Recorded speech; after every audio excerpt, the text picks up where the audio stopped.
Over, Tom and Amanda? Sure. Welcome, everyone. And maybe I'll just give a little bit of background on how we got to where we are today. For those that didn't participate or didn't follow the Natural Working Lands group discussions and our recommendations that went to the Climate Council,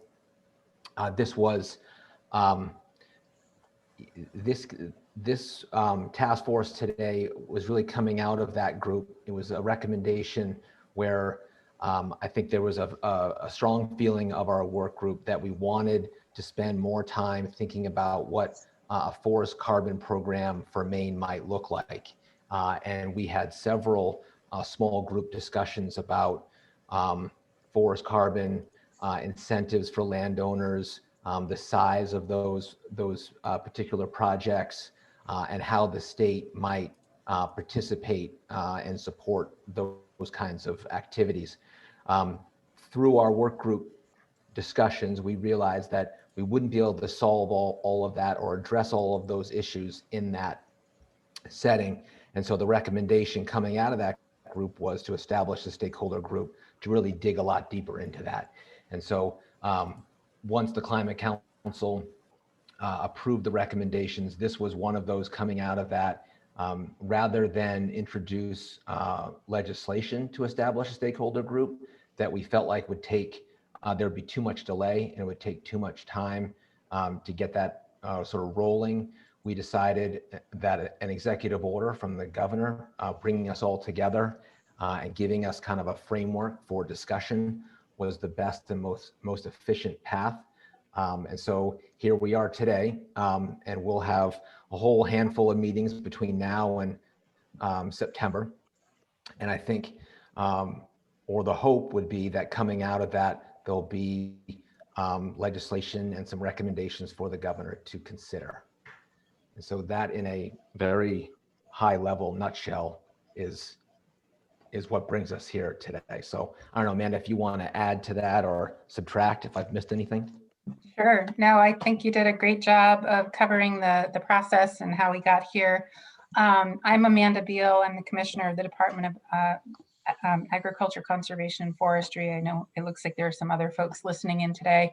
And Jody, are we doing a round of introductions? I didn't see that on the agenda specifically. Not in the traditional manner, but I was going to speak to that. And if you all decide that you want to do that, we can certainly change it up.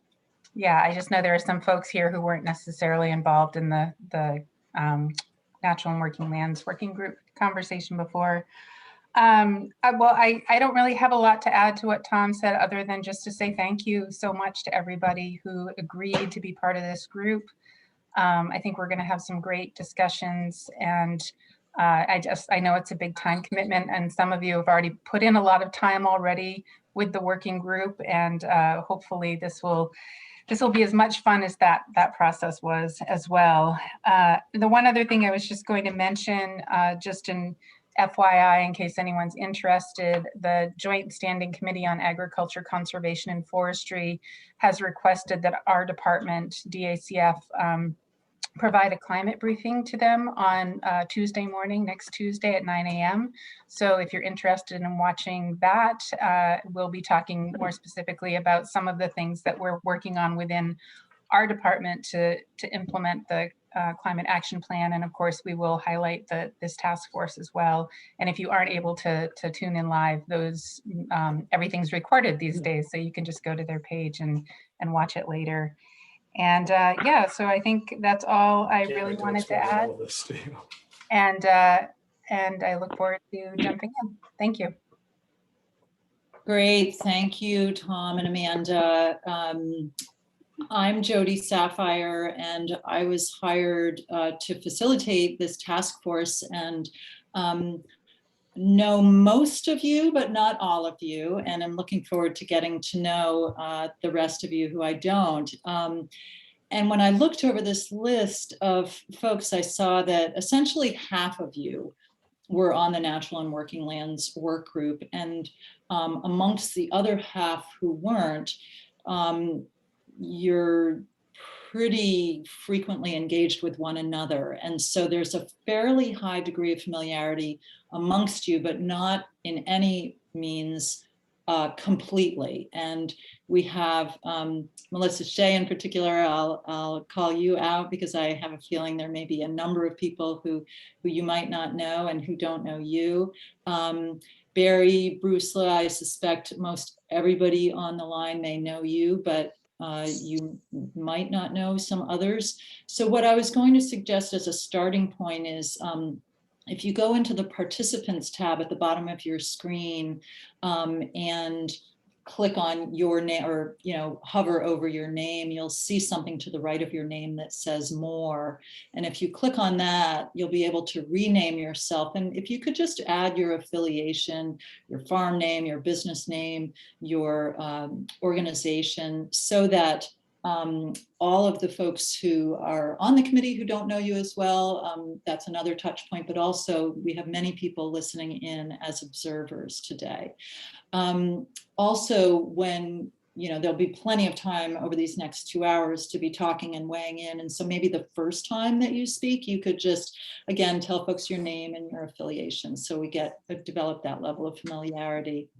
So that was my thought in terms of introductions. And if anybody would like something more thorough, just, shout it out now, and an agenda is always built to be modified as needed.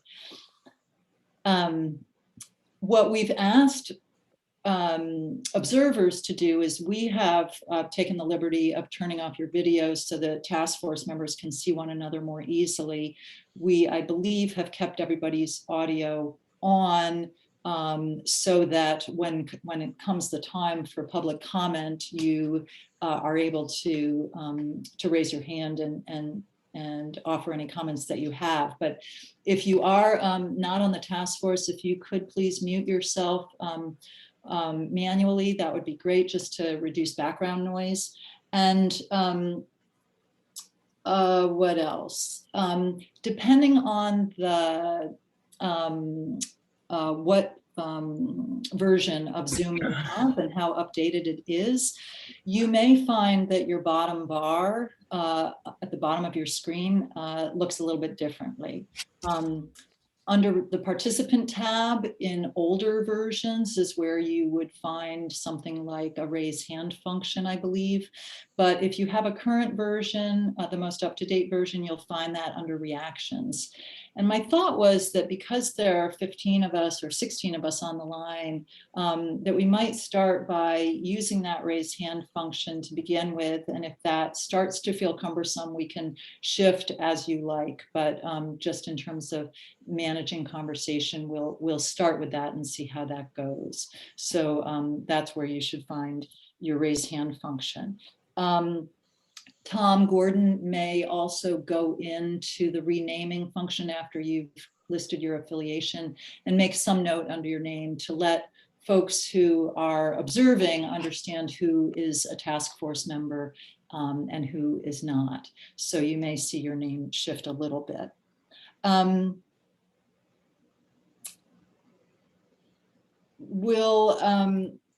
Let's see. For those observing and wondering how you find out about future meetings, and also for task force members to be able to use, you'll see in the chat drop down already, there is a link that's been put in there, and that is the link to the dedicated page on the Maine Climate Council's webpage that's dedicated for this task force. And so you'll find meeting materials there now for this meeting. Shortly after this meeting, you might, if there's room, find a recording of this meeting, and at a minimum, you'll find notes from this meeting. Once we all as a group agree on what the meeting schedule will be, that will be on there as well. So by all means, sort of check that out as the first go-to place to get information. I'm ticking through a whole bunch of administrative things just to get us going, and we'll be able to dig in shortly, but let's see. we can also just sort of assess over the course of this meeting, and we'll decide at the end of this meeting if there are other sort of hand functions that you'd like to use, of just being able to indicate to me and others that you want to move on, that you agree, that you want to build on somebody's point. But I think we'll leave those till later in the meeting to talk about that. When we start digging into the meeting packet, you'll see that the numbers are, the pages are numbered. We'll be using those page numbers. There's some part that might confuse you in that the executive order itself is numbered also in the middle of the, at the bottom of the page. Ignore those page numbers. We'll rely on the page numbers in the bottom right corner when we're talking about that. And so I think what, unless there, why don't I just pause here and see if there are just sort of any general questions about sort of how these meetings will go, and then we'll dig into the reviewing the agenda and talking about a few more administrative things before we really dig in and get started. Some feedback on the line. So if everyone could just, who is an observer, could just check again to make sure that your audio is muted. Okay, all right. So if you could then take a look at page 1, your agenda. We're going to have 2 hours together. Amanda and Tom Gordon, who's providing a lot of technical and administrative backup support, talked and thought that 2-hour meetings are what we all may have the bandwidth for. You'll note that in each meeting, I've not made room for a break. If you need to take a break, just do that, turn your video off and come back as soon as you can. But I think 2 hours is what we're going to try to stick to, and have it be pretty content heavy, and be meeting monthly in order to get through all the content that we need to. We'll spend a little bit of time reviewing the executive order, the history of it, and going through in a little bit more detail from what Tom teed up of just how we got here and some of the resources that have already been generated that can serve as, I think, a useful starting point potentially for your work. So we'll review that. And then move into a presentation by Mark Berry and Adam Dagno to just make sure that we have some common understanding. There is a very high level of technical understanding within this group, and yet I don't want to make assumptions and have there be sort of gaps in basic understanding. So it's always good to start with some common knowledge, and from that, really the rest of the meeting will be in digging into the executive order. And what I've been finding with so many groups that I facilitate is that the first meeting of any group is always a little clunky, because it's not only trying to figure out what you're doing, but what is and what isn't within the bounds of what you've been asked to do. And sometimes it's fuzzy on the borders of, you know, does this fit? Is this within the purview or isn't it? So I have a feeling we'll be sort of asking some questions like that of one another. And also trying to figure out the right order in which to do things. How do you tackle coming to some recommendations within a 6-month period? And do this in the right order, so at each point you feel like you have the knowledge you need to take that next step. So we'll be considering that as we go through the meeting as well. We'll then move to public comment and wrap up with just what do we need to do over the next 2 weeks before you meet again in 3 weeks. So we only have 2 weeks to sort of tee up more information that you may want for that next meeting. Questions about the agenda or things that you were hoping would be on here that you're not seeing?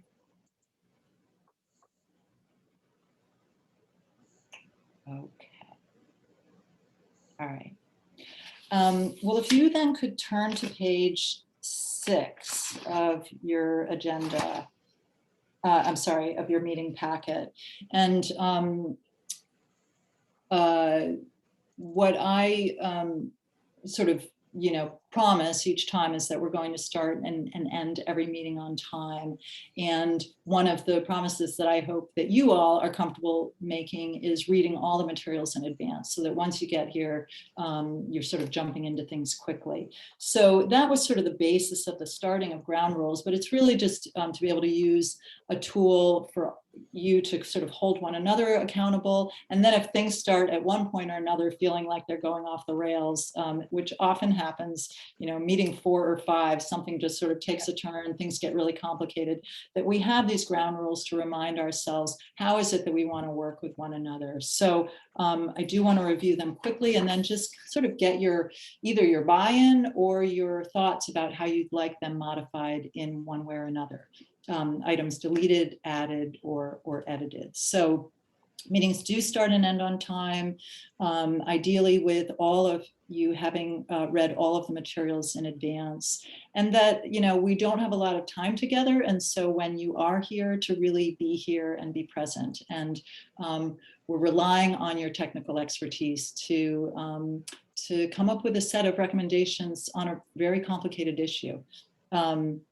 That many of you may be external processors and be thinking out loud, and others the exact reverse and need to be called out to sort of participate. So just to be aware of that and what others in this group are like, and to try to make sure that people are able to participate as much as possible, as much as you.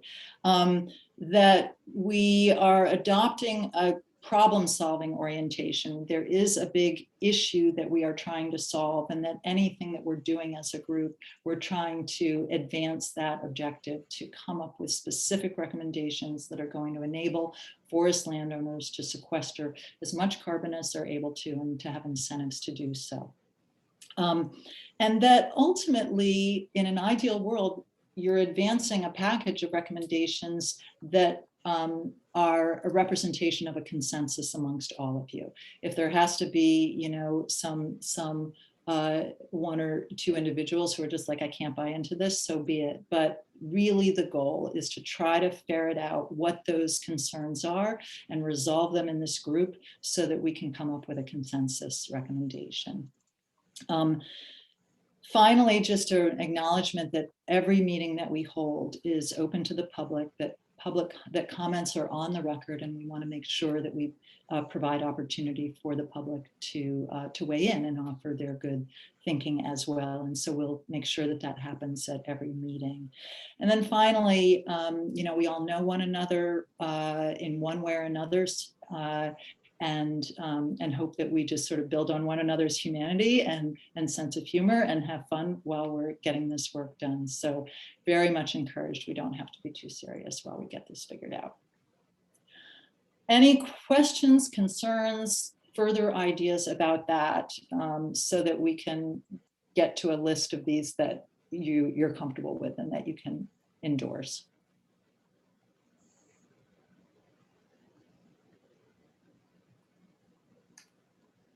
Okay. So I'm just going to take a vote. All those in favor?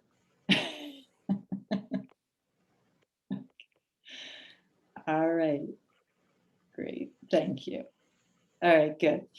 So if you want to switch then to page 7, we proposed a set of a meeting schedule. And one thought here was that from a legislative calendar perspective, Fridays are really the day that work best for Tom and Amanda as co-chairs.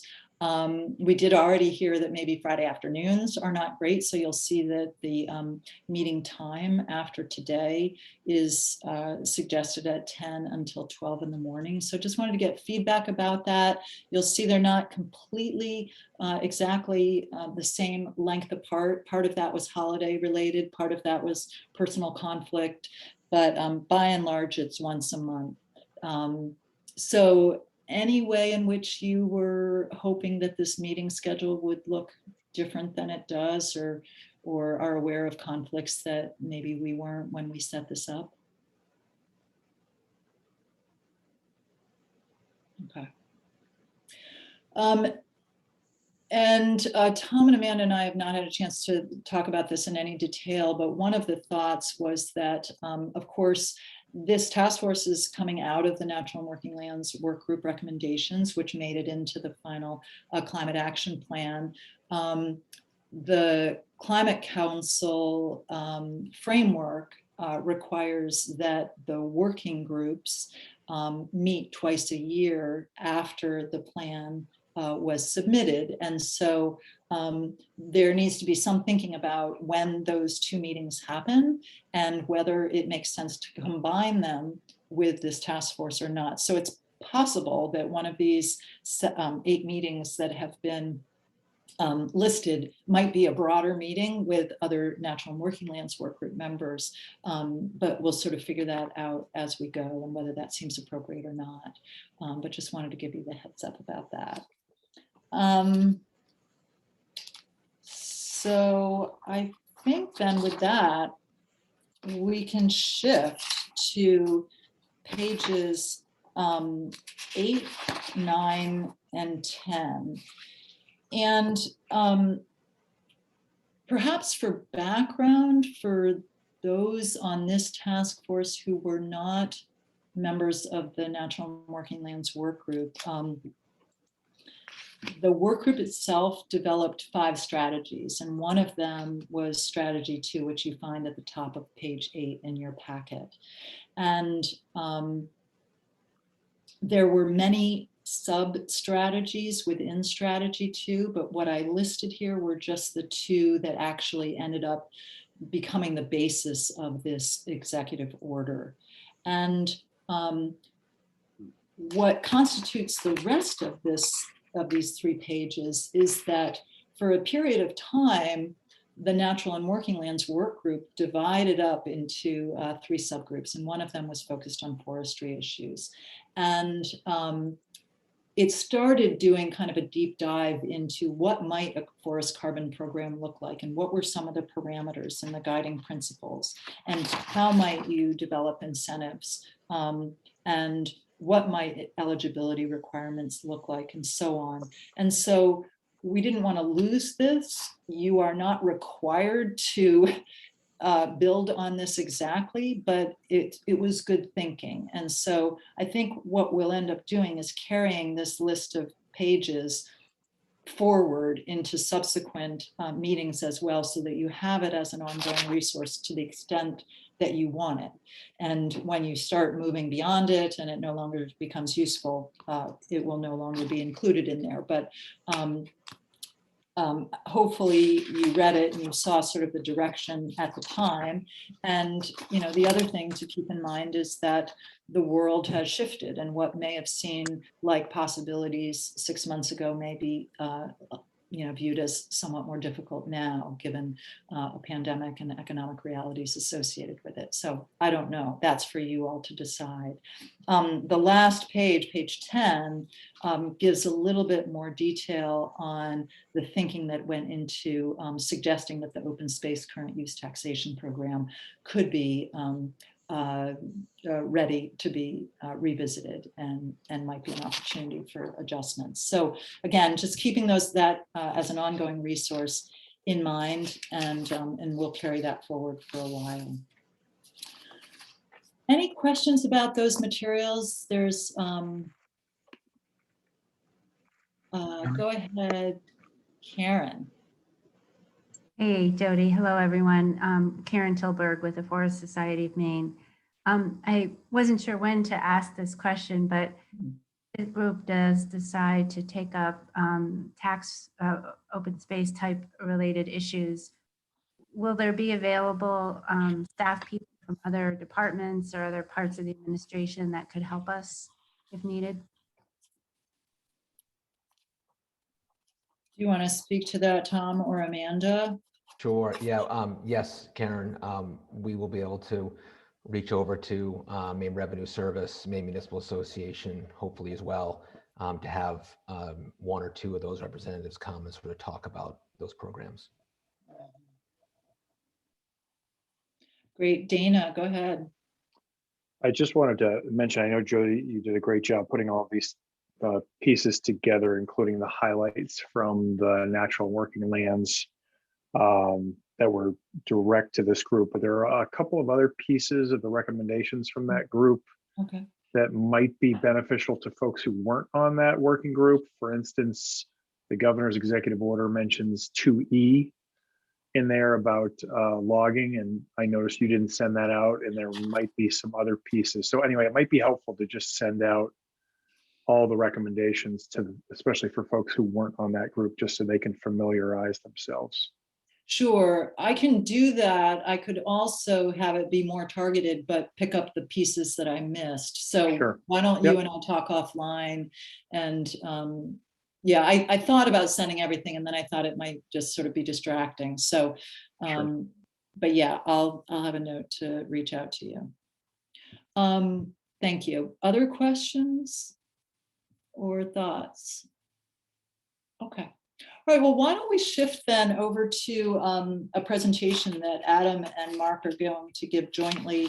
They have screen sharing capability, and I think that Adam's going to start us off. So you want to take over the screen, Adam?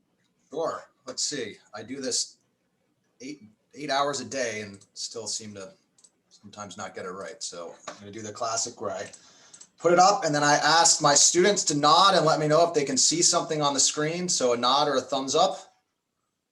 Okay, perfect. All right. Hi, everyone. I'm Adam Dagno. I'm assistant professor of forest policy economics in the School of Forest Resources. I know almost all of you who are at least part of the task force, except maybe perhaps Barry and Melissa. So welcome. Great to meet you virtually. We've sort of been asked to, both Mark and I, and really with the assistance of Ivan, but we told Ivan that most people get to listen to him way too often through Maine Climate Council and everything else that he does for our great state. So Ivan graciously ceded his time to Mark and I to sort of talk a little bit on his behalf. But we really just want to sort of touch upon some things that have to do with forest carbon in general, and then sort of some of the potential policies or programs that you could think of to enhance forest carbon within the state, really with this sort of attempt at a high level overview so that we're all sort of on the same page, at least on some of the key terminology and thinking. This is obviously by no means exhaustive, but I think it'll help move our discussion along. So why are we here? Well, one of the key reasons is that the state is moving towards this 2030 goal of removing greenhouse gas emissions, reducing it by 45% below 1990 and 80% below 1990 by 2050. Now, the key there is those goals that came through that legislation are for gross greenhouse gas emissions. Those are emissions that are primarily coming from fossil fuels, right? We also know that there's sort of natural or land-based initiatives that can be done to basically enhance or reduce sequestration and other things that can reduce emissions from our land. And that's sort of what's captured really and what we're trying to talk about as part of this task force that's been laid out in this another executive order by Governor Mills that's looking to basically have Maine be carbon zero or basically have 0% net emissions by 2045. And so that's really where that red dot represents that. And I'll go into that a bit more about how we might calculate that. When we're talking carbon and greenhouse gases, it can get complicated, particularly because there's a lot of units involved and those units get interchanged often in the way we discuss things, but we do need to be clear when we're actually measuring something that we need to be consistent. So some things just to sort of be aware of. So when basically a standard unit of greenhouse gases or carbon dioxide is pretty much always measured in 1 metric ton or 1 megagram. All right, so that's the first thing that we think of. It's pretty much everything in the carbon world's in a metric unit. When we refer to removal, that's basically the amount of annual carbon that's sequestered or removed from the atmosphere and then stored in trees, soils, et cetera. We're probably going to often talk about carbon credits. And when you hear about carbon market, it's about carbon credits. And that's really a credit is often measured again in 1 ton. And almost always it's referred to in a carbon dioxide equivalent. All right. And I'm going to get at that in just shortly what exactly that means. We also might hear the term offset. No, the offset is basically a sort of a specific term of a type of credit or removal that basically it's additional sequestration from, in this case, a forest activity, such as improved management, that can be purchased by greenhouse gas emitters to compensate for emissions occurring elsewhere. So this is the case where you might have a power plant in California emitting carbon dioxide in the atmosphere. Rather than reducing their emissions, they can purchase what's called an offset from basically a larger sort of offset market or a pool of carbon credits, and use that to offset some of the emissions that they're still releasing as a result. As I noted, most things are measured in greenhouse gases are measured in carbon dioxide equivalents. So 1 ton of carbon has a carbon dioxide equivalent of 3.67 tons of carbon dioxide equivalent. And so that number comes from the figure that I have right here. It's basically the molecular mass of carbon dioxide, which is CO2, all right, divided by what the mass is of carbon. So you get 44 divided by 12, or 3.67. Just some things to start off with so we can sort of have an understanding of what Maine's forests sort of are, the state of them. When you talk about storage, all right, so this is the amount that if you go out and just measure a stand, all right, an average stand in Maine is going to basically contain 425 tons of carbon dioxide equivalent per acre. All right, if you went out and measured all the trees, all right, that's what we're going to get. That's the carbon storage or the density. It's the amount that's out there in the biomass. All right, we also refer to sequestration. All right, sequestration is the change in storage over a given period. So often we measure that on a year-by-year basis. All right, so if we measured all the trees in an acre this year, and then next year we went out and measured the trees, in an average forest, we're going to expect that the amount of carbon storage out there is going to increase by 0.72 tons of carbon dioxide equivalent per acre. All right, and so that's the amount that's sequestered. It's the additional growth that occurred in that average stand on a year-by-year basis. All right, and so that's important because, again, we interchangeably often use storage and sequestration, but they're quite important because they're quite different. All right. Okay, so where exactly is carbon stored in a forest? All right, there's a bunch of different pools. All right, where most of the storage is occurring is in this above ground area, so it's A. All right, and basically the soil down below. All right. In addition, you can basically have some storage in down and dead debris along the forest floor, in the understory, et cetera. But really the key things that we often tend to focus on and measure have a lot to do with basically what's stored in the above ground tree that's live, that's growing, that's expanding. That's the one that changes the most on year-by-year basis. All right. Most of the storage actually is in the soils. All right, but soils are pretty consistent over time. There's not a lot that you can do to actually change the rate of sequestration in soils under different management and things like that. All right, but it's an important pool to at least consider from a storage perspective. Building on that, just to be clear again about this storage versus sequestration. All right, carbon storage again is the amount of carbon that is retained in a carbon pool within the forest. All right, if we look at this right-hand side, this is really, again, what I'm saying is at any period of time, you go out and measure the trees out in the stand. All right, based on that volume, you can estimate how much carbon is there. All right, that's going to tell you how much is stored on that in that stand at any given period. All right, sequestration is the process of removing carbon from the atmosphere, all right, for use in photosynthesis, all right, resulting in the maintenance and growth of plants and trees. So the key here is the phrase growth. All right, and so if we went and looked year on year, the change in the slope of this curve, of the storage curve, we'd get the rate of sequestration. So how much is that, basically, what's the shape of that curve? How much is that curve changing year on year? That's how much the forest is growing. That's how much additional carbon and biomass it's sequestering on a year-by-year basis. All right, now that we have a good idea about that, all right, how does Maine sort of carbon sequestration measure and storage measure up with Maine's annual fossil fuel emissions? All right, so on an average over the last 5-ish years, Stacy, I kind of averaged over what you did, just give a nice round number. It's roughly sort of primarily transportation and energy use is emitting about 18 million metric tons of carbon dioxide equivalent in Maine on a year-by-year basis. All right, but at the same time, Maine's forests are growing, all right, at a rate such that it's removing about 12 million metric tons carbon dioxide equivalent. So it's removing roughly 65 to 70% of the amount of emissions that are going up. All right, so that's a pretty big balance, and I'll show that how Maine compares to other states. All right, so that's the sequestration, right? So you burn oil that releases something in the atmosphere. All right, that same year the forests are growing, increasing their storage. That rate of growth is basically how much additional carbon dioxide or carbon is being removed from the atmosphere. On a storage basis, this is you go out and measure all 17.3 million acres of trees that we have in Maine. All right, it's equivalent of 7.3 billion metric tons of carbon dioxide equivalent, which is 400 times Maine's annual emissions. So we'd have to ramp up basically emissions 400 times to get the equivalent of what we have standing out there in the forest on a year-by-year basis. But remember, storage is not the same as sequestration. It's just what's out there. All right, it's what we could stand to lose, say if we had a huge fire or something else that basically raised the entire forest. That's the threat that we could have in terms of emissions as a result.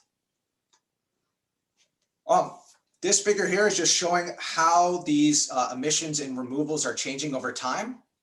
So if you recall in the first slide where I basically said, Maine's greenhouse gas emissions are basically, targeting to go down over time. This is sort of the rate over the last about 30 years or so, where it sort of peaked in the early 2000s, has since gone down due to a couple of initiatives, changes in behavior, et cetera. All right. In addition, Maine's forests, all right, have been growing over time such that the amount that's being removed, in this case, it's representing by a negative number. The larger the negative number means the greater amount of sequestration that's occurring in Maine's forests year on year. All right. So forest removals now currently remove about, like I said, 12 million metric tons of carbon dioxide equivalent per year. So if you take the gross greenhouse gas emissions, all right, you add the amount that's being removed from the trees, then at net, we're roughly around 5 million metric tons of carbon dioxide equivalent per year. All right, so that's sort of the state of where we are right now. Now, the question is what you can see is that Maine's removals have more than, the amount of forest removals have more than doubled over the last couple of decades. So the question that we have there is, it's great that the state of Maine's forests right now are growing relatively fast relative to sort of where it's been historically. But we can't necessarily hold on that this is going to continue to grow more and more. The dynamics of forest growth and the amount that we harvest and other sort of threats of pest and disease and all that can dramatically have a shift on the shape of this curve. So that 70-ish% number, I'm always curious to see sort of where this stands relative to the rest of the country.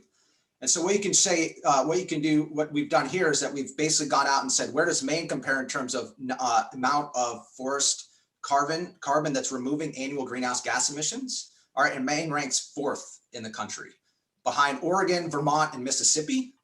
All right, and what basically the way to explain that is actually in most parts of the U.S., all right, they have a net sequestration, a net positive rate, such that the amount of forest emissions are negative, such that removals are greater than growth. So that's the other thing you want to take account of, right? Trees are still going to grow year on year, but if you're over harvesting, right, comparatively, then you're going to basically, you could have a net emission coming from the forest. And that's generally what we hear about on a more international level when you hear about, the tropics are being deforested and, issues with Borneo and stuff and land being converted. That's definitely not a major issue in many parts of the U.S., such that overall we have a net carbon sink relative to removals. The only other way I just kind of want to show this is spatially. You can kind of see northern New England ranks pretty high. Makes sense. We have abundance of forests relative to the amount of people that we have here, as well as industry. It's the Intermountain West are the ones that basically are sort of in the other direction. So with all that, Maine's forests are doing a great job already, right? But we find that, we're obviously here to talk about how much more can we do, right? And so some analysis that I've done with others that many of you have talked with me about is suggest that Maine's forests can sequester an additional 4 million metric tons of CO2 equivalent per year, all right? Or more about this business as usual, right? So that's another 30 to 40% increase above what we're already sort of doing right now. And they can do it over a suite of different options that you might want to consider. So a lot of things that come up in the world of forest carbon have to do with extending rotations or enhancing the stocking. So getting bigger trees, older trees, more carbon in every tree that's growing. often by extending the age of which you might harvest. Another one is avoiding deforestation or conversion. So keeping the forest that we have out there, continuing to remain in forests, switching basically your management such that you're maybe moving to a more plantation style where you can get the trees to grow basically faster and more uniformly. Taking existing land and afforesting it, so planting on land that was not that is not currently in forest, or an extended, a more dramatic effect of the extended rotations is taking some forest and actually putting it in as an ecological reserve or permanent set aside or something like that, where you're removing it from harvest. All right. The other thing I didn't talk about today, and I'm not going to talk about too much, is that also there's this idea of you can enhance carbon sequestration on and storage within the forest, right? But you can also, when you harvest that material, right, they go into different products. And right now I'm talking from a wooden desk, right? So technically I'm also storing carbon that came from, again, who knows where in the world, but it's there being stored right here. It's not necessarily being emitted. Right. And so that's the other dynamic, is to acknowledge that even though you're cutting down a tree, doesn't mean that the carbon is gone forever. Right. Depending on what that tree is turned into, it's being stored somewhere else, just not in the actual standing forest.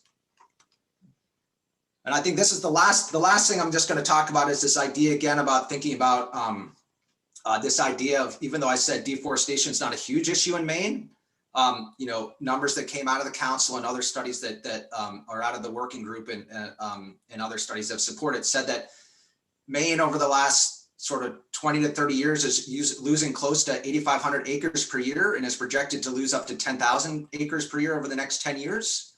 All right, using some of the metrics that I showed earlier, that's equivalent of about 23% of Maine's annual fossil fuel emissions. So a good bulk of the sort of forest removals or forest losses are, 23% of that can be attributed to, or 23% of the 70% can basically be attributed to that actual conversion, right? So stuff, basically the land not being replanted or naturally regenerated, which is the equivalent roughly of several hundred thousand fossil fuels from several hundred thousand cars or homes as a result. So now what I'm going to do is switch over to Mark, and he's going to talk more about sort of different approaches that we can take to meet some of the objectives that we're all interested in achieving. So I'm going to stop share, and Mark, you can, the floor is all yours.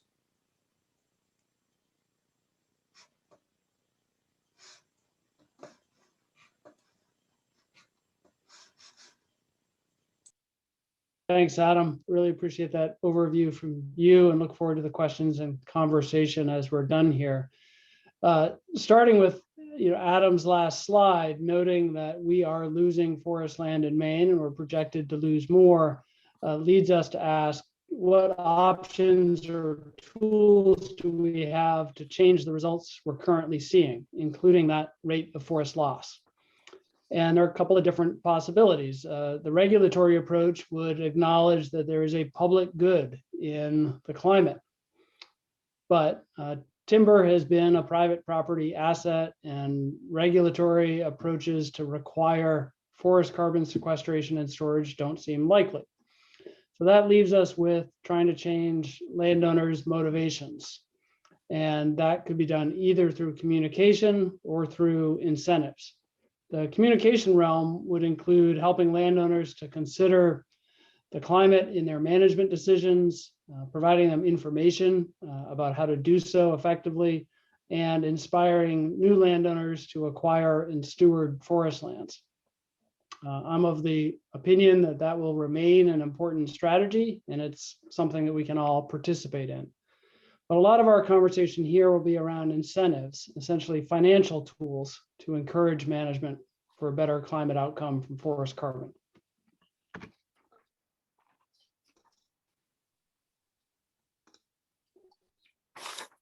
So I'm going to start with an overview of forest carbon offsets, which have been the primary incentive tool for landowners up to this point, and some of the basic parameters about how offsets work. Now, first, I'll limit my conversation to think about forest offsets. There are other types produced from capturing greenhouse gases at landfills or agricultural digesters, but I'm going to think just about forests. They always require a new and long-term commitment from a landowner. They're referred to as needing to be real. They are developed under specific protocols and they are tracked in registries. So you don't want someone selling something that's fictional and doesn't exist on the ground. They are verifiable. There's a third party that has to come and measure and verify that the offset has been created. And they're additional. And the idea of additional means that there is something new in that commitment that's made by the landowner. That additionality is measured by comparison with baselines. And I'm going to go into a little bit more detail on this because it's a pretty thorny concept. But baselines are not past history. Baselines are actually alternative possible futures as they are used in the offset market. And there are some good reasons for that. But it's a sticking point that people often have a misunderstanding on. Offsets are always voluntary for landowners. The landowner's choice to create or sell offsets is voluntary. It's not required by anyone. But the markets in which those offsets are purchased are described as being either regulatory or voluntary. And I'll go into that a little bit more. And also in our meeting materials, Jody shared the brief introduction from the Conservation Finance Network about forest carbon offsets. So that's a resource with some other links in it to learn more. So first, the regulatory market is primarily the California carbon cap and trade market. And the key concept here is that emissions are regulated in California. So that's where regulatory comes in. The overall goal of that emission regulation scheme is to reduce gross emissions 80% by 2050, which is exactly the same as Maine's legislated goal. The difference is California created this structure that mandates the reduction, and they do it through a cap on the emissions that any participant in those sectors of the economy is allowed in a given year. And that cap is reduced by 3% a year. So if an emitting business can't reduce their own emissions by 3%, they have the option of purchasing allowances from other emitters. There's a trading that happens between emitters. And there are floor prices for those allowances when they're auctioned. But there's also the option of offsetting up to 8% of their emissions. So that can take place through forest carbon projects.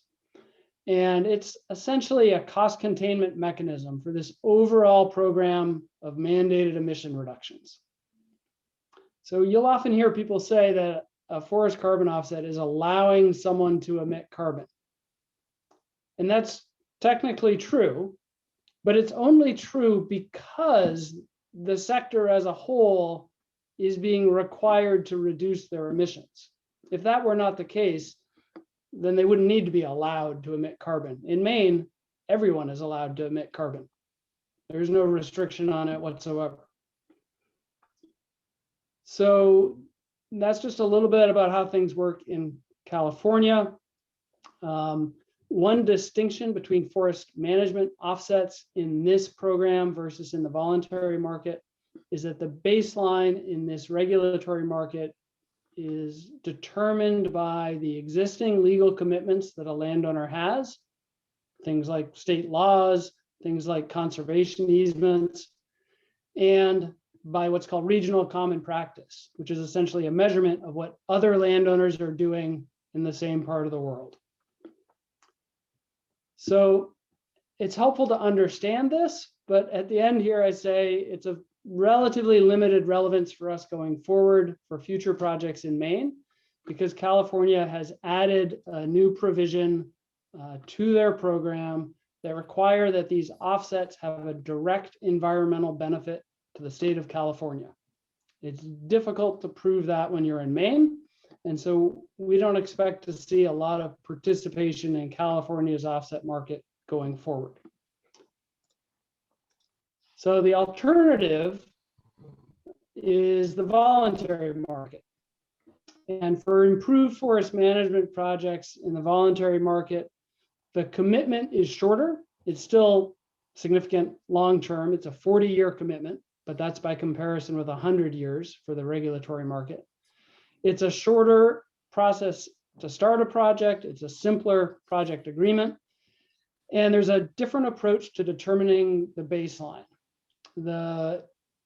Instead of comparing with regional common practice and with legal restrictions, it's the combination of legal restrictions and an alternate future that's based on maximizing economic return. And so I'm going to skip ahead a slide and we'll come back to the buyers. But on this slide, you see here a comparison between a project scenario in orange, where the carbon inventory on a property is gradually increasing over time. Sorry. And in blue, the alternate or baseline scenario assumes that the landowner is maximizing their financial return. And that assumption is modeled looking at practical implementation of harvest up to the legal limit that would be allowed. So it assumes that either the current landowner or some future landowner would decide to cut as much as is legally possible to maximize their financial return. And then you see, even under that scenario, it's assumed that some regrowth starts to happen after that harvest. And the offset generation is based on the difference between the project and the baseline. Skipping back a little bit, for the buyers in the voluntary market, they have no obligation to purchase offsets. That's where the voluntary comes from. These buyers are often corporate entities that are acting as part of a broader commitment to reduce their emissions. So they may adopt a broader corporate emission reduction strategy. They may be reducing emissions from some of their activities, but they have some things they do, whether it's shipping goods or producing goods, that continue to produce emissions. And so they purchase some offsets related to that activity. It can also include private individuals. So if you choose to offset your emissions from a flight or from things you purchase online, you're acting as a private buyer in the voluntary market. This is an overview of some of the existing forest carbon offset projects in Maine. You don't need to scrutinize all of the details here, but I want to just highlight that what we're seeing here is that the first projects were led by conservation organizations, land trusts, and the Passamaquoddy tribe. And those are groups that have in common a very long-term view of their forest ownership, which made them compatible in some ways with the demands of a forest carbon offset project. But more recently, some of these projects at the top, you see private and commercial forest landowners starting to enter the offset market. So there are a few of those now taking place in Maine. The other thing that's obvious is that most of these are relatively large properties, at least from the perspective of individual woodland owners. You know, we're mostly seeing properties that are in the thousands of acres. And in either market, the voluntary or regulatory market, these traditional offset projects are expensive. It costs a lot of money to do the modeling, to measure the inventory of carbon on the ground, to bring in a third party to verify all of that, and then to continue that monitoring forward over time. And that just doesn't work economically if you have too small of a property. But for some of these landowners, where it did work, there was an opportunity to realize a significant payout as a reward for their past conservative forest management that led to a higher than typical carbon stocking. Sometimes to capitalize on the knowledge, the staff that they have in place as a result of their forest management and things like third-party forest certification, to earn significant ongoing income without necessarily having to make big changes in their existing forest management strategy. The big change that they had to make is a long-term commitment to maintaining that carbon over time, which affects the value of their land if they were to consider selling. And the current direction seems to be an increasing interest in forest carbon, but a shift to the voluntary market, where the regulatory market is less available as a strategy outside of California. So now we're going to start to look at what's possible for smaller landowners. And the first thing that emerged as an idea to help smaller landowners access the forest carbon market was the concept of aggregation, basically lumping a bunch of small properties together to achieve the economy of scale that's necessary to participate in the voluntary market. You still have the 40-year commitment. This is a simple idea that has proven challenging in practice, and it's taken a long time before it started to actually happen. But there are some examples moving forward now. The real reason it's challenging is that you're trying to grapple with a shared responsibility across multiple landowners for a long period of time. The Vermont Forest Carbon Co-op is a project led by the Vermont Land Trust. The Nature Conservancy is a partner, and the Land Trust has taken on some of that challenge of shared risk by creating a new entity to own the carbon project and to enter agreements with all the individual landowners participating. In that case, there are about 15 landowners. The Land Trust Alliance has also started an aggregation program. They are focusing on land trust owned properties initially, and potentially aggregation of multiple smaller land trusts into a single offset project. So we're seeing some of the early examples of aggregation, and there probably is more to come in that arena. The next program I want to mention is called the Family Forest Carbon Program.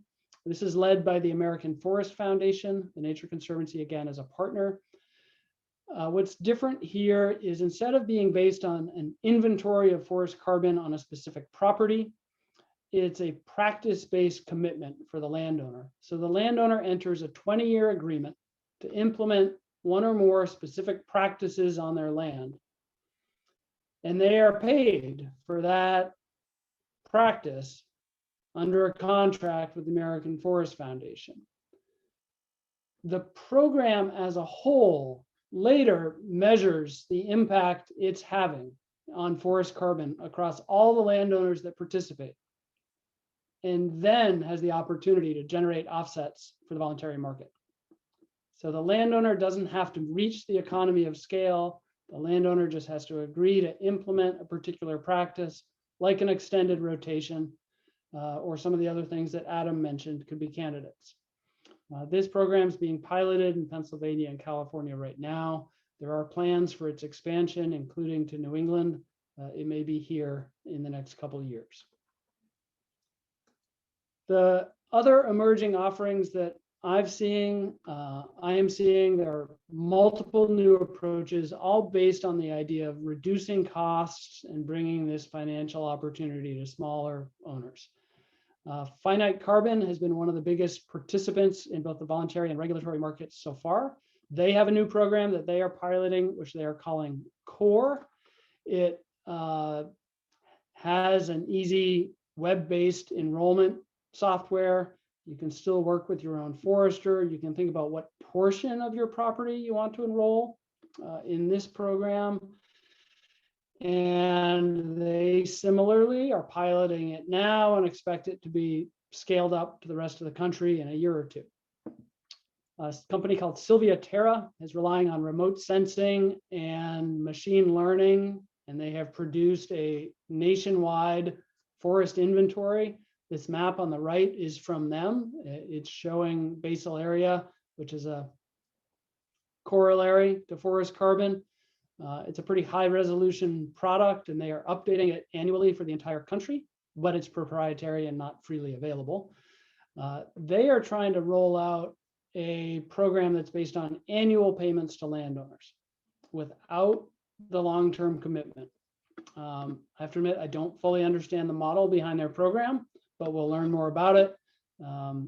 They are piloting it in the Southeast as well, and again, claiming they'll have it available nationwide within a year or two. There are others that are using approaches like app-based, cell phone-based inventories that people can do on their own out in their woods, trying to reduce cost. And I think there will be a continued evolution of new technological approaches. But everything here is still based on the idea of selling offsets in the voluntary market. And that's not the only approach to incentives. So direct government incentives and payments to landowners are an alternative that don't involve offsets at all. They simply involve a policy priority to achieve a climate outcome. This task force represents an opportunity for us to find Maine-based solutions, which could include a new program of landowner incentives. As the executive order highlights and the materials highlight, it could include revision of the open space current use tax program. And we want to keep our eyes and ears open because we may see opportunities for new federal incentives. So I'd like to stop there and thank you all for the time and the chance to present. And I think we're happy to join the conversation. Thank you so much. Stacy, why don't I take your question, because this is, we have about 10 minutes at least for questions at this point. Go ahead, Stacy. So I have lots of questions, but let me start with the two most important. So the first one is, could someone talk a little bit more about the difference between a carbon credit and an offset and an allowance? I don't have that straight in my head. I use the terms interchangeably, and I know I shouldn't.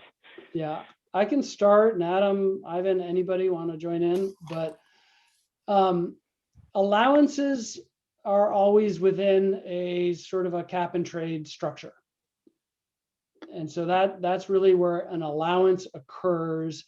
Allowance is an allowance to emit in this case. So under the California cap and trade, you have essentially it's like a permit to emit a ton of carbon or a ton of CO2 equivalent.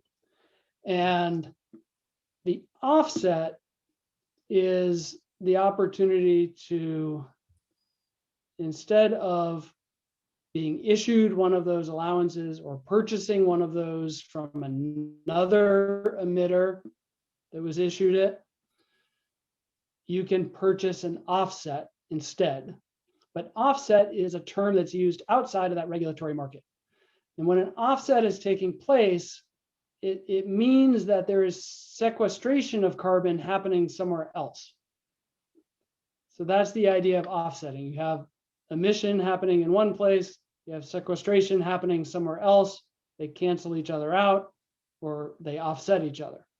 Okay, so if you're in California, you can kind of buy an allowance from someone else in California or an offset yeah, so say you somewhere are else. Pacific Gas and Electric, or you are Chevron, and you have energy plants in California. When the cap and trade program was rolled out, you were issued a proportion of allowances based on your proportion of the emissions in the sector at the time. Okay.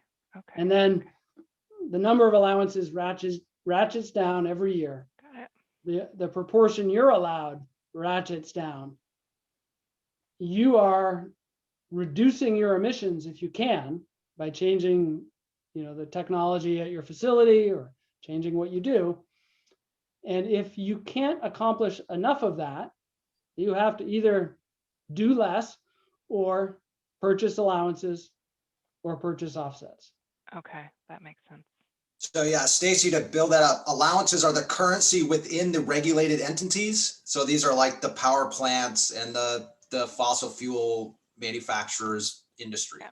Yeah. Right. So that's their currency. Yeah. And they start with is an alternative currency that you can buy, like on the right. It's like buy Canadian dollars to meet whatever you need. But either way, you have to show at the end of the day, if you were only allowed to emit 100 tons and you emitted 110, you need to show people where that currency was for the additional 10. So what about Okay. a carbon And credit? if you were allowed to emit 100 and you only emitted 80, you generate some of those allowances that you can trade. You can sell that. Okay. So what about a carbon credit?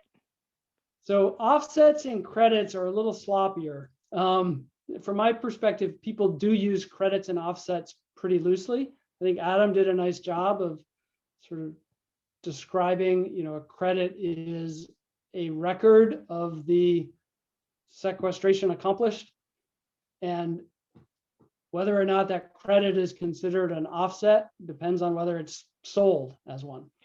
Okay. Okay. But offsets, again, are in both the regulatory market and in the voluntary market. In the voluntary market, an offset has nothing to do with allowances, right? So if Delta Airlines chooses to buy offsets, there is no federal law that requires them to do that. Okay. And it is simply a business decision. Okay. To announce you're carbon neutral or something, if Yep. you want to. Yeah. Okay. All right. My second question. Thank you. That helped a lot. My second question is, you listed a number of programs and a number of Maine participants in these programs, which is great. And I've seen that list before. But where do you get it? So as people are starting to participate in these things, I, as someone who is probably going to have to count that all up, where do I get that? Is there a common registry somewhere, or are they scattered and you have to go hunting and cross your fingers that you're not missing one? A little bit of both.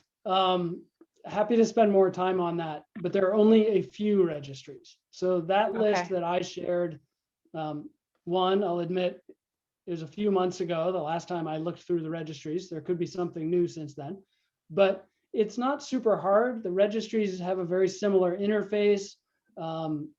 Anyone can go onto them online, and you can sort by state, you can sort by all sorts of different things. So to find what's happening in Maine on those registries is pretty easy.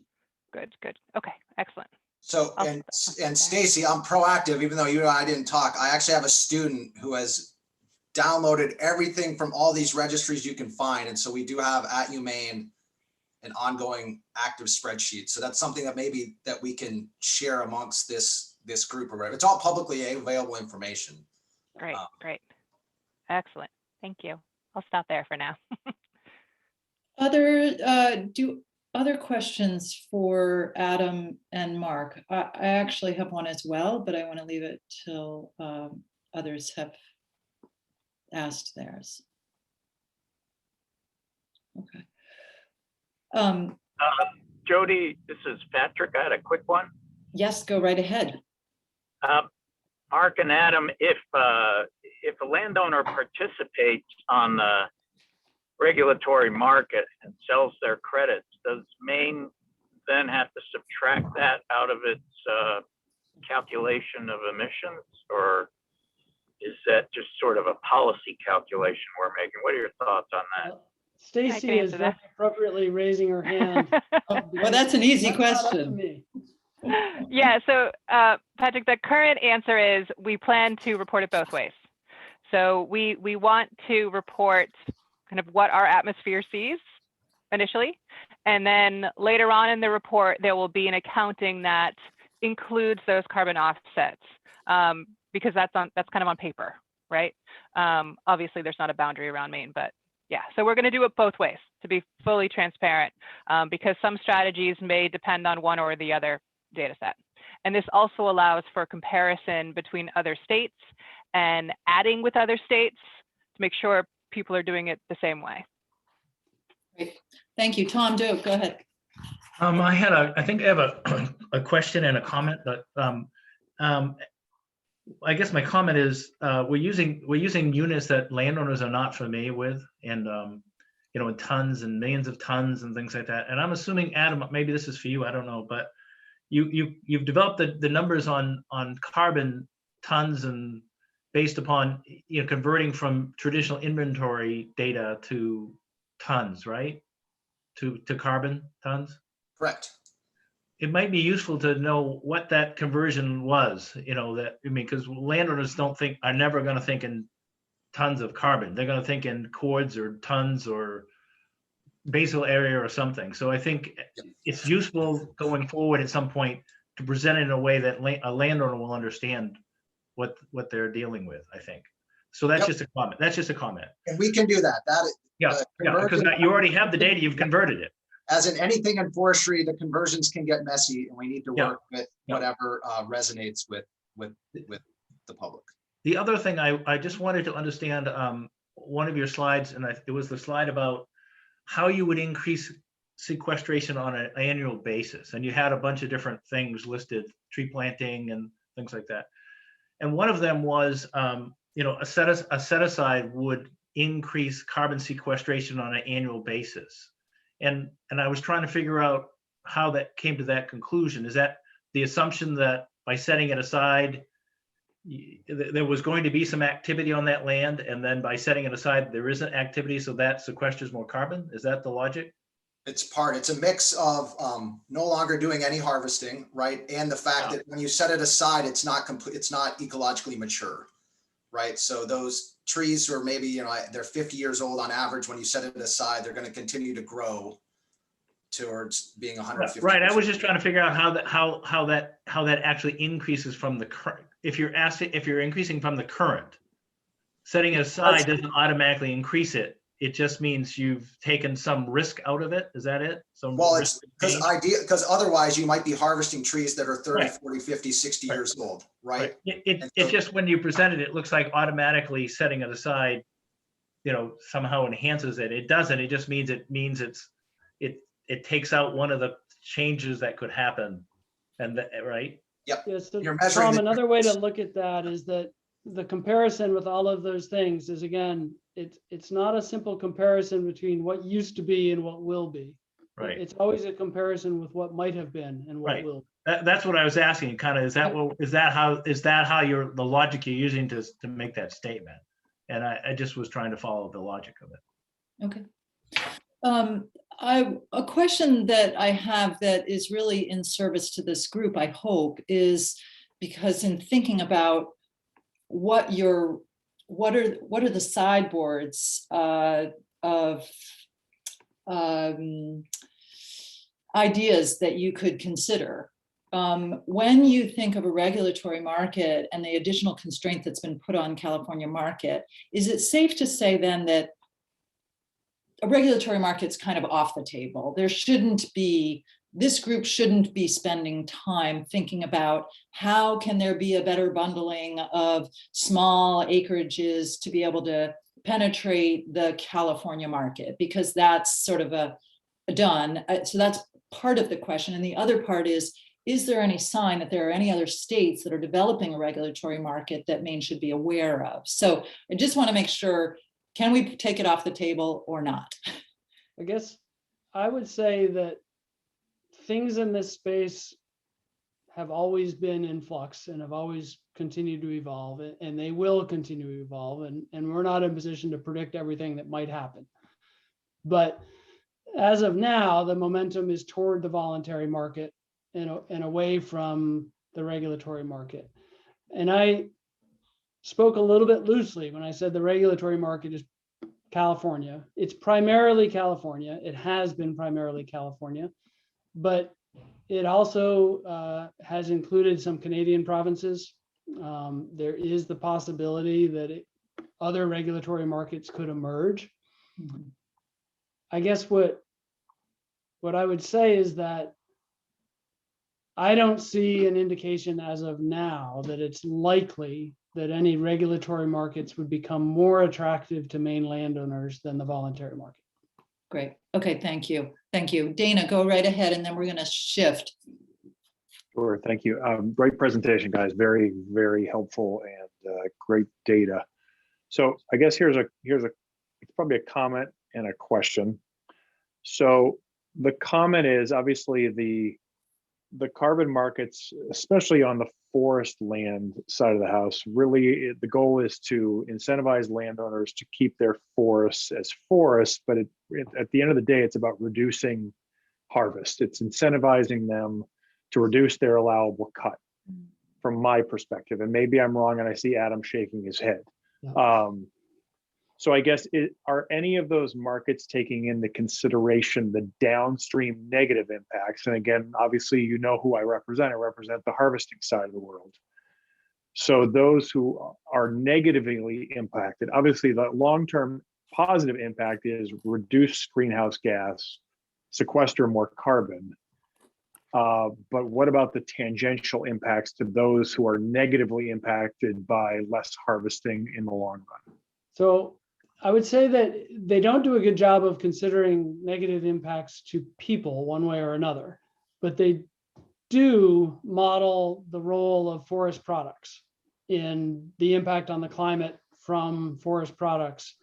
And so the modeling that actually happens in an improved forest management offset project looks at harvest activity, and it considers what types of products are produced either in the baseline scenario or in the project scenario.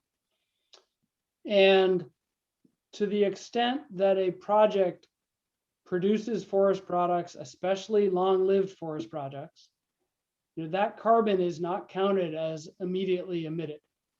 It is assumed that it lasts for some number of years or decades, depending on what type of forest product. And there's sort of standard assumptions that are used.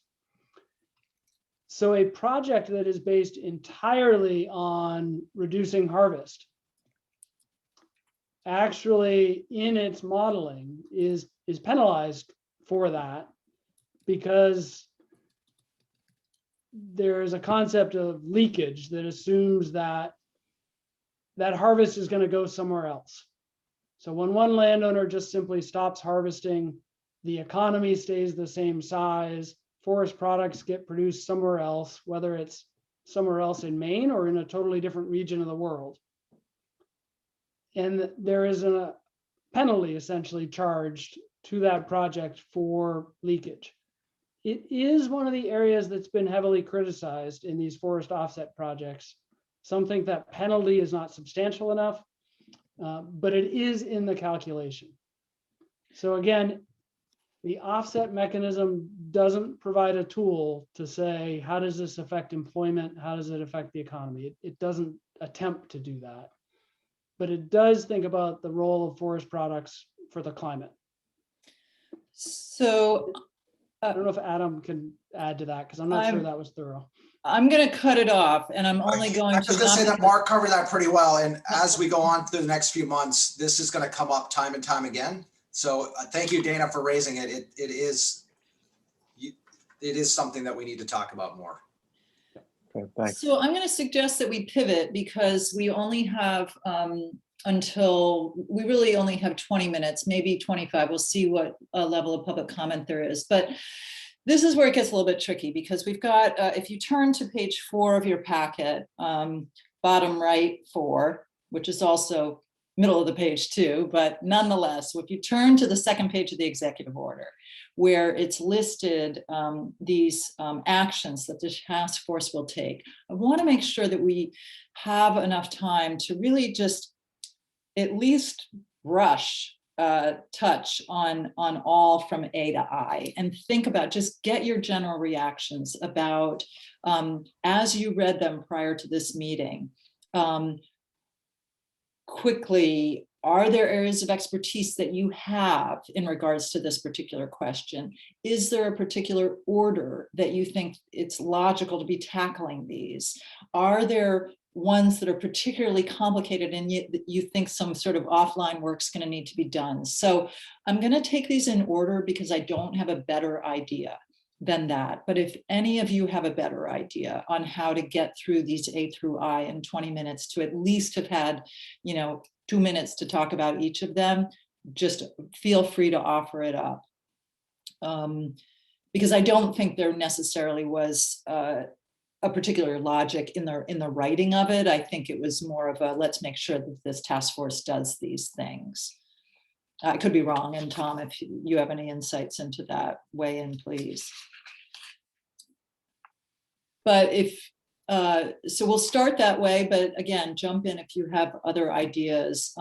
Let's just take A to start with, where you're charged with reviewing available data for practice-based carbon programs throughout the US. I suspect that some of you may know some resources that exist already that could be useful. And if you do, please speak up now, either with, I can tell you offline, I know a lot, or here's one thing I know, sort of thing.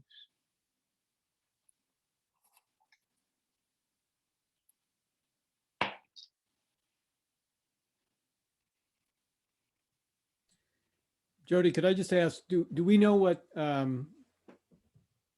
kind of data that is referring to? Is that the details of the programs, or is that outcomes from the implementation of those programs? Well, it was my assumption, the former, at least first, but Tom, please weigh in if you have thoughts. Yeah, that's a good question. I think both, but yeah, certainly the former would be initially the most valuable for us. Yeah. Okay. Karen, go ahead.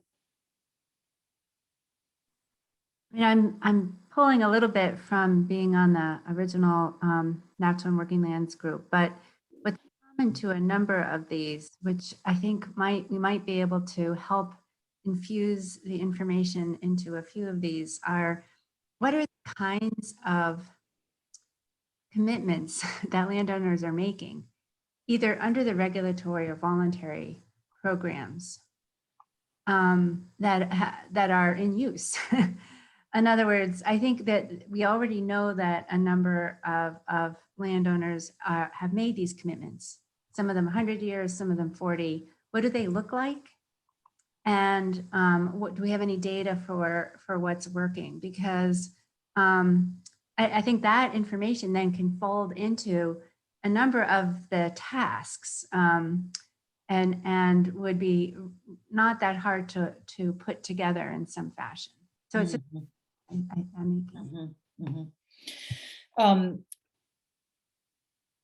and places to get that information.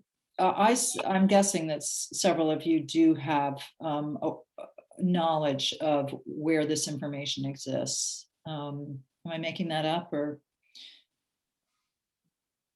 Well, we have knowledge of which, like the table that Mark showed, where who's enrolled and when they enrolled and how much they enrolled, but we don't necessarily know, like today, exactly what they're, if they enrolled 7 years ago, we don't know today exactly what the state of their forest is. No, I don't think it's that. I don't think that's what Karen's getting at. Go ahead, Karen. Yeah, in other words, some may have said, I'm going to increase my rotation length. Some might have said, I'm going to have minimum stocking standards. Some might have said, I'm going to do pre-commercial thinning. I have that info for each of those projects. Yeah, so I think if the examples of what are those kinds of commitments that landowners are making under these programs can fold into a number of those portions of the executive order, whether it's the tree growth portion or, I don't have the document. I have to toggle back and forth to look at my document, but I think examples of what already people are using under voluntary and regulatory programs could help us. I'm going to pick on, go ahead, Mark. I was just going to say that I think it'd be relatively straightforward to hear from one or two examples of participants in the voluntary market, but also that we could hear from the sort of principles of some of these emerging opportunities. So to hear from American Forest Foundation, to hear from Finite Carbon, to hear from Sylvia Terra, and have the chance to ask them questions about the programs that they are rolling out. Let me take Melissa and then Tom. I've duly noted, Mark. Thank you. I just wanted to point out there are a number of NRCS programs that are not specifically designed for carbon sequestration, but have that sort of causal effect. And also the pollinator project. And, I've participated in a lot of these for the last 10 or 15 years, and some of them reach some of these same outcomes. And I wonder if that might be a conversation at some point. I have a lot of experience with these programs and forestry practices, pre-commercial thinning, wildlife management. And while they do limit the harvest, they encourage growth, which is one of the things that Mark and Adam were talking about, is, encouraging more sequestration. Thank you. Tom, go ahead. I was going to second Mark's thoughts about some of the different systems and hearing from them and what they're seeing. I think because most of these carbon projects have been larger owners, there'll be some usefulness to look at those, but I think it just shows that those don't work for those landowners. So I think the ones that are focused on, and there are some others, I mean, Mark listed off, I think 3 or 4 of them, but there's a couple others, to know where are they headed? What's required now? A lot of them are just getting started, but you know, what do they require now and where do they see it going? I think it'd be really helpful. So I think I'm hearing, Tom, you say that you agree with half of what Mark said, but maybe not the first half, maybe not getting, you know, a report from an entity that has already enrolled in, for instance, the regulatory market because they've got larger acreage and it may not be as useful moving forward. I mean, yeah, the principles could be there, but I mean, I think you show that they don't work. You know, the models that seem to work are the ones that, you know, I think the ones that are going to be likely the work for smaller owners are the idea of, you know, this practice based, and then you accumulate that, and then that entity sells the carbon. Yeah. That model, I think, is being developed by 3 or 4 or 5 different entities, and that's probably really useful. And then the Vermont example of a co-op, you know, I mean, I think that's the other way to do it. Another way to do it, you might want to hear from them. That one would be a different approach. Great, thank you. So let me take Tom Abello and then Karen. Yeah, thanks, Jody. I just wanted to second what Melissa was talking about with some of the NRCS programs, because I think if you look at, you know, our target landowner, that 10 acres to 10,000, especially as you get closer to the 10 acres, I think primarily, you know, economics is important to those landowners, but at the same time, we want them to get more interested in their woodlots, to take more advantage of some of the variety of programs that exist as a way to increase sequestration efforts. Mm-hmm. So I think having kind of an overview of that would be helpful. Mm-hmm. Great. And Karen, go ahead. I'm very supportive of the idea of having a variety of presentations. I just want to emphasize that my suggestion and hope here is not so much initially to understand the models of aggregation and bundling and that, but really to understand what are the practices, both could be on any size ownership, that are being considered for these kinds of programs, whether they be large or small. And I think NRCS fits into that as well. Mark, to Karen's point, with that list of 10 or 12 projects that have been completed, granted at the larger larger in size, do you know how to get that information as to what those practices are behind those projects? Well, Adam mentioned that he has already pulled it, but it is available publicly. In terms of the project design documents are part of what is required as each of these projects. Again, though, those are bigger projects for the voluntary market. And I think Karen's point, as we think about practices, we want to think more broadly about the practices that are being contemplated in these other programs and that could be good fits for things like NRCS landowner contracts. Okay. All right. I want to be sensitive to time. I suspect that we're not going to get through all A through I, but let's move on just to start getting high level thoughts on more of these items. So B is reviewing current harvest levels and carbon stocking data on woodland owners of 10 to 10,000 acres. Let me put Don Mancius, if you're on the line, on the spot. And ask whether that is information that you have.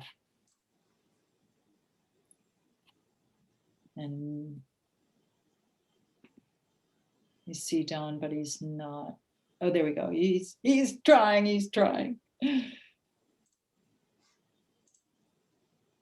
No, okay, well, we'll come back to you. Maybe you could just, with a thumbs up or a thumbs down, tell me whether you have that information, sort of. Okay, well, we're going to circle back to you on that one then. Then let's move on briefly, and if we can get your audio working, Don, just jump in at any point. Identifying a suite of climate-friendly forest management practices that improve carbon stocks and maintain current timber harvest levels. Is there more to talk about there, or is the conversation under that we just had under A, is that essentially, did that essentially cover that? Let me take Alec. Go ahead. Yeah, I think I'm unmuted. So, and this kind of goes to a couple of points that have been made, but the group that is working with John Hagan on this issue for larger landowners is undertaking a literature search right now to distill the literature to understand what the practices are that are likely to accomplish these objectives, which I'll just note, I think is really critical to the outcome here. And this kind of goes to your point, Dana, that you made earlier, that in order for the atmosphere to really see a change, reducing carbon levels, we need to simultaneously increase carbon stocking on the land and also maintain harvest. Now, that doesn't have to be done on each individual parcel. You can have parcels, Mark, this is going to a point we talked about earlier. You can have parcels which are increasing or maintaining their maintaining and then increasing their carbon stocking. And you can have other parcels where there's more intensive management. But if we're going to make a difference for the atmosphere, we need to do both things. And Alec, what's the timing on that literature search? The target is to have it done within a couple of months. Okay, thank you. I'll probably follow up with you on that. Any further thoughts on C in the short run before we move on to D? I mean, I realize some of these aren't sort of topic specific, they're sort of, related outcomes. So this may not be the most logical way, but again, I don't have a better idea of how to at least make sure we touch on these. So this is identifying financial incentives, technical assistance activities to increase carbon sequestration on that acreage through active forest management, at least in part.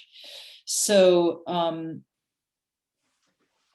other ideas for, I'm not convinced, let me just say candidly, that going into the project design documents of existing projects is the efficient way to glean this information. I suspect that maybe US Climate Alliance or others of you who are working this on a day-to-day basis, you might not be able to annotate a list, but you'd have some of this information in your heads about what that range of practices is. So I'm making some assumptions here, but I am wondering whether an offline conversation with a few of you on this topic in particular, maybe Alec, maybe Mark, anybody else who feels like they could offer content here might be useful, or at least to have an email exchange about this, because I do think this does get, to Karen's point, at the heart of what you're needing for baseline data to think about how to build programs. And I'm not yet clear on that information lives in one place. Jody, I would, in thinking about the technical assistance piece of that and examples, I would volunteer the Maine Forest Service. Okay. I think they've got a lot of resources in terms of what they're doing on the ground and the recommendations that they're making for landowners. I mean, the reality is, again, in that suite of 10 to 10,000, we have a lot of individual landowners that don't even have a management plan. And so we're starting at a spot where we want to get them interested in their woodlot in a different way. Mm-hmm. And so to me, having a suite of activities that are a mix of technical assistance, including a management plan, and then as well as these financial incentives, whatever they may be, I think will be really helpful for this group when we get to the point of making recommendations. Mm-hmm, mm-hmm. Yeah, makes sense. Let's shift to the logger issue. I see Dana, your hand is up, and maybe this is well timed because E is talking about identifying incentives for high quality on the ground performance by loggers and promoting the use of low impact harvesting equipment, but I'm not sure that's what you were planning to talk about. But go ahead. I can talk about D and E. I'll start with D, just a comment. I think Tom's comment, and obviously Forest Service has a lot of technical expertise. I think that's something that is necessary to our path forward on this, is to find out why landowners aren't actively managing, and then why are they not creating forest management plans? Why are they not working with the forestry community? What is the inhibitor to that activity? And I know that, you know, Tom Doak and others are involved actually in a small lands work group now that's looking into these issues, but I think that's critical. What is it that inhibits them from doing that? Is it financial, et cetera? So I just wanted to add that comment. I think we need to understand, you know, the landowner community from what is driving that decision, because that's going to help us with our planning going forward. So I just wanted to make that comment. Going to E, you know, this was one of our recommendations coming out of the Working Lands group, and it's focused on performance based on the ground with respect to the logging community. How do you measure and audit what they're actually doing? And so, you know, we created a program 21 years ago called the Master Logger Program. That's the world's only third-party certification program for logging companies, and it actually audits their on-the-ground performance. So we obviously would like to see, you know, more recognition of that, because you have to have an audit of what's being done on the ground. You can't just assume that you have a management plan, you have a harvest plan. Is that actually happening, or is that not happening? So that's one. And then two, the second piece of that is that low impact harvesting equipment. The state has had access through federal clean water funds for about 13 years now to a program called the Direct Link Loan Program, which it helps reduce the cost of financing for contractors to buy tracked equipment.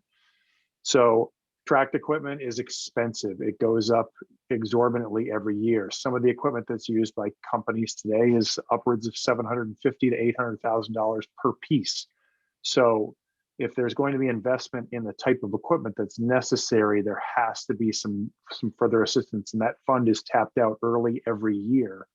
And there just isn't enough money in the fund. So anyway, that's where those two ideas came from. Great, thank you. Barry, did you have your something that you wanted to say? Yes, I did. Thank you, Jody. Yeah. I'm Barry Brusela, a consulting forester with Maine Forestry, for those of you who don't know me. And I've been in the forestry business for over 40 years now, so I bring that kind of long-term perspective. When I read this Article E here, a couple things came to mind. Is the first one being, we really ask a lot of loggers, more and more over time every year. And that's a whole nother topic of discussion, is a whole list of parameters and constraints that they're working under. And we're talking about a lot of these different practices, and it's often comes down to the logger, who is the one actually physically implementing it on the ground. And one consideration for that is just the situation of the wood markets in Maine right now. We recently lost the market of the mill, the Pixel mill in Jay, which is basically, for the part of the state I work in, it's the market for low grade wood. And when you're trying to sustainably manage the forest and manage for wood products, you have to cut a lot of low grade wood in order to do that. And that's really both the availability of markets and the price of wood that is that kind of product. They're both pretty well tanked right now. So that's kind of a restriction that I just felt needed to be mentioned in the light of all these great ideas that we have. I certainly don't have a solution. I think we as a group don't have a solution, but it's just something that we need to really remember as we go through it. I think of it kind of in, you know, you read about conservation projects that go on throughout the world, and they work well unless the people living in that area are hungry. If their kids are hungry, you know, all the great conservation ideas basically go out the window. And I don't think we're really at that stage here yet, but it's just something to remember, I think. And then the talk about the low impact harvesting equipment. Low impact harvesting is really much more than equipment. It's the whole suite of ground conditions, timing, markets, attitude and skills of loggers and all that sort of thing. It's not really restricted to particular types of equipment. That's one part of the mix, but it certainly isn't the whole thing. So I just want to offer those as some ideas to chew on. Sure, thank you. I'm going to take Alec and then suggest that we switch for some time to public comment, then come back, see where we're at. And I don't have a sense of the number of folks publicly who'd like to speak. Go ahead, Alec. Okay, so I'd like to just second what Barry had to say about the importance of low-grade markets. And I think we need to do more than think about it. I think we need to think about how can we try and get markets in place that are going to take the low-grade wood. Because if you don't have a market for the low-grade wood, it's going to get left in the forest by and large. Or even if you just drop it, it's a cost. So we really need markets for the low-grade wood if we're going to be able to. It's not a guarantee of practicing good management, but if we're going to be able to practice good management, we have to have markets for low-grade wood. Great. Thank you. So let me switch gears. I realize we haven't touched on all of the items in the executive order.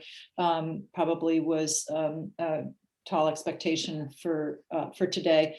But if you are listening in as an observer and would like to make a comment, if you could just raise your hand in the reactions function or in the participants function, depending on which Zoom version you have, and we'll take your comments now as well.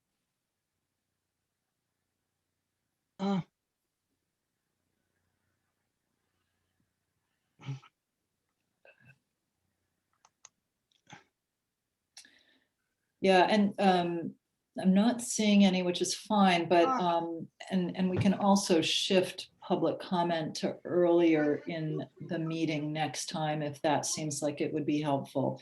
We're seeing a couple of Made sense for this time, but seeing some comments in the chat, Jody. Yes, I am too. I'm responding to one. So all of you on the task force, you are able to see some of these items because they're delivered to everyone. So, and we'll be, I'll be saving this chat function so that it will sort of be as appropriate incorporated into the notes from the meeting. Okay, then let's circle back. If there's somebody publicly who changes their mind in the next couple of minutes, just raise your hand if you would. But let's then circle back to F, which is, you know, sort of a horse of a different color, obviously related very much, but this is talking about the open space current use taxation program. And I guess it would be helpful for, I think, to hear what are those, somebody had the question earlier, other agency staff that would be pulled in. Could we just get that down again? The other agencies that obviously have a stake in this issue and expertise in this issue, just so we get that down. Yeah, I think so. The Maine Revenue Service. Okay. And the Maine Forest Service, but we're already represented by Dawn and the commissioner, but those two in particular, but also Maine Municipal Association. Okay. No, that's not what you. All right, that makes sense. In terms of particular timing on this, is this a sort of, we have an idea and this is the mechanism with which we could, you know, see that idea out, or is, I think what I'm looking for is just input on how to tackle this issue or how to start delving into this. What do I do? Timing wise, just any thoughts of all of you who have more expertise or knowledge of this program?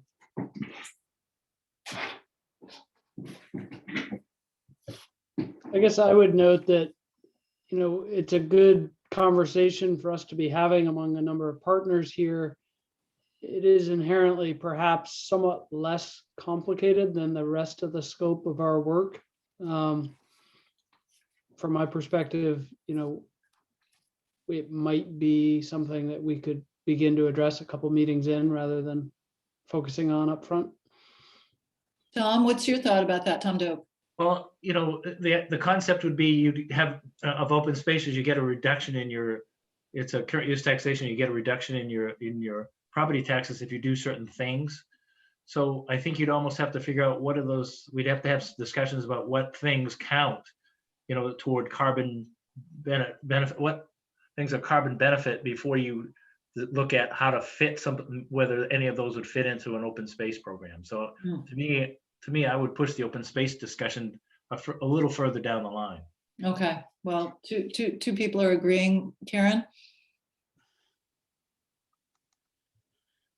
Yeah, I think that's exactly what I was trying to point to earlier, Tom, that there are a lot of mechanisms in this list of things like programs or ways to deliver incentives. But I think it might be helpful if we kind of got briefed on and had a good sense of what are the practices that are going to be amenable to this size group of landowners, 10 to 10,000, and really just sort of get a handle around what are those practices that are going to make a difference to the atmosphere and that we sort of feel comfortable with, that maybe have been used in big and small programs all over. What are those practices? And then be folding them into these mechanisms, whether it's open space, or maybe working with partners or whatever. But I think if we have an agreement or a sense of what those are, it'll be easier then for us to then look at different mechanisms to deliver the incentives to encourage those practices. Mm-hmm. Is that making sense, that sort of sequencing to others as well? I mean, okay. Okay. Jody? The other, was there a comment? This is Doug. Go ahead, Doug. Oh, thanks. I've been trying to unmute unsuccessfully. Thanks. For the last couple of years, I've heard, we've all heard about things regarding offsets being in flux. And it seems like in some ways they're even more in flux because there keep being alternatives, possible different things added to what could be done. And I'm afraid of getting into a chronic state of fluxedness, which can make it hard to find what is the right thing to do. But I think this group's really got it. For instance, Tom mentioned, let's focus on small woodland owners. In a different department, Pat mentioned in the last recent meeting about a lot of investment going into durable wood products.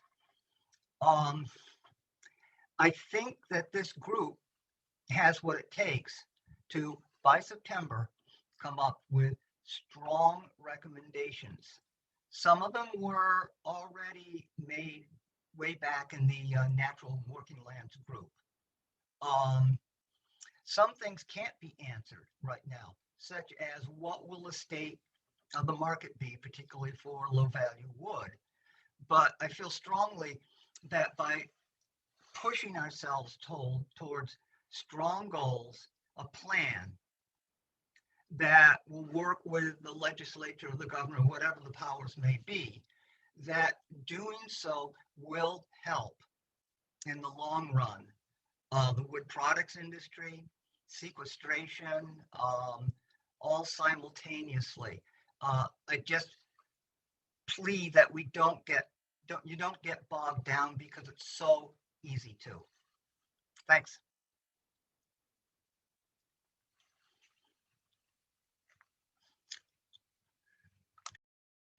Great, sorry, thank you. My answering machine was going off in the middle of that, so I had to mute. We have 10 minutes left. I want to make sure that because there's only 3 weeks between this and your next meeting, it means that you are going to receive your next meeting packet in only 2 weeks. So what's realistic to get done in 2 weeks' time? It seems like I'm just going to throw out some ideas, but really I just want to open it up for your ideas of how you would find the next meeting most useful. We can pull together some written materials, I think, in the next 2 weeks that speak to practices that are being employed. I don't know that that will be exhaustive. We could, based on a chat that Don added, he has some information, but would need to work in partnership with a couple of other entities to get at, current harvest levels and current stocking data currently. But it seems to me that that's the direction that you're wanting to go in, is to get as much information as you can early on around practices that are being employed. That's the most logical starting point that I can think of. I'm a little unclear as to whether you would find it useful, for instance, if we could get a speaker to speak to one of these emerging programs, whether it's the TNC/AFF program or finite carbon or Sylvia Terra or the examples of LTA or the other, which I'm forgetting now. We could get somebody to speak from one or two of those briefly, if you would find that useful as well. What are your thoughts?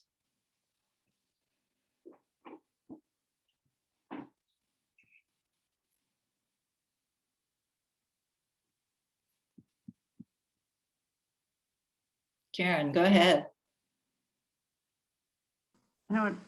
I'm fine. That would be fine. But my hope would be they'd focus on, again, more on the practices rather than the program design. And, what are their landowners saying they're going to do, and and for how long, and how will it be measured? But it all sounds very interesting. Mm-hmm. Thank you. Others? Who's this other? Go ahead, Adam. Just responding to Karen, I think that I have most of that information on file, so I can, with minimal effort, we can use what I have maybe as a starting point for that discussion. Great. Do you think you could pull that together for reading, some background reading material within a 2 weeks period? Yes. Okay. Thank you. Mark, go ahead. I'd also note that there was a stakeholder process in some other New England states that was specifically focused on identifying a suite of practices, and they selected some of those to use in particular programs, but they did the work with a lot of stakeholders of sort of producing a full list of potential practices, and we might learn from that as well. Is this Vermont, or which one is this? It was in Vermont and Massachusetts. Okay. Okay. So I'm aware of the Vermont report, not that I haven't looked at it really, but I know it exists. The Massachusetts, not so much. If you were able to forward that, or maybe give your thoughts on pieces of that to pull, pieces to pull from it. I'll make an introduction. Okay, great.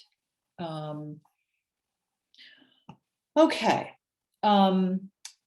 Tom and Amanda and Tom Gordon and I are going to sort of regularly, after each meeting, have a debrief the following Monday. And so we'll also, share notes and see where we all landed on what might be most useful. And if it seems like it makes sense to go in a somewhat different direction, you'll hear from me between now and 2 weeks from now. But otherwise, I think the next touch point for you as a group would be to be receiving a meeting packet 2 weeks from now. But I will be reaching out to individuals of you to start getting some technical information from you. I think Adam, in particular, talking with you about what you already have in place, Mark, Dana, I have a follow-up to do with you to make sure I've conveyed all of the natural and working lands information that's relevant. Karen, you had a question or a thought?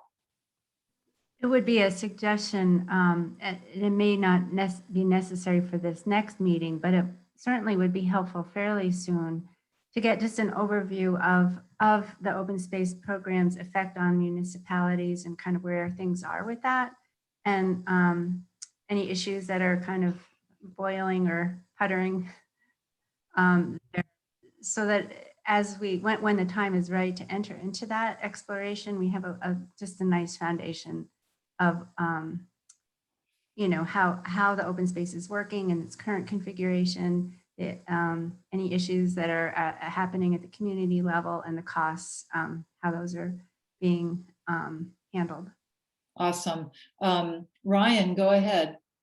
I just made a similar comment, or getting at some of the same things that Karen just touched on in terms of my familiarity with the open space program is not nearly as robust as the tree growth tax law program. So I think some baseline understanding of, you know, how many enrollees in the program, the acreage, and Karen expanded that to some of the financial considerations for municipalities, and I guess any outstanding issues or challenges from folks that are involved in that kind of part of the world.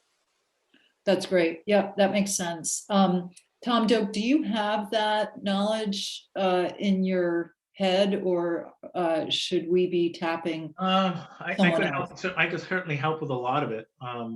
We can get the actual numbers of. I see Adam saying he's got the numbers in municipalities, but it's easy to get it from the main revenue for the UT. But Okay. I can talk about, I deal with that quite a bit, so I'd be happy to help with that.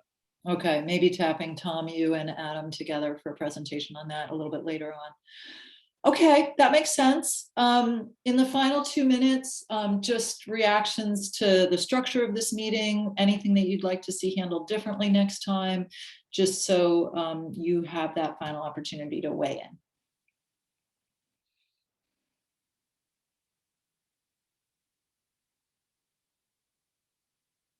Okay.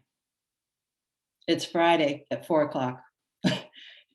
Thank you all really very, very much. And Tom Gordon, I know you won't let me lose this chat thing, but let's make sure we don't lose this chat. Great. So you'll hear from us in a couple of weeks, if not earlier. And thank you all so much. Have a great weekend.